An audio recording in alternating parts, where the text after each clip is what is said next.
stop. If you ride a road bike with clipless pedals, you need to hear this. The wrong cleat color is stealing your power and potentially hurting your knees. I'm from Electra Ride Hub, and here's the quick breakdown of BUCKLOS SPD-SL Cleats.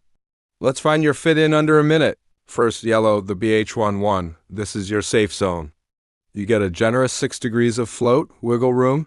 If you're new to cycling, experience knee pain, or don't have a perfect bike fit, this huge float range minimizes joint stress. It's the most forgiving, comfortable ride. Start here.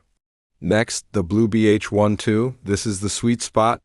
You get 2 degrees of float. It offers a small range of movement for comfort, but keeps you efficient.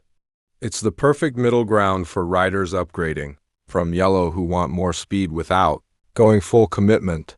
And finally, red, the BH10. This is zero float. Your foot is locked solid, maximum power transfer. This is for sprinters and pros. Warning, use red only if you have a perfect, precise cleat setup. If you're off, you will feel it. BUCKLOS makes a quality replacement for all Shimano SPD-SL pedals. Don't risk your knees. Choose the right color for your ride. Link is below to grab your cleats.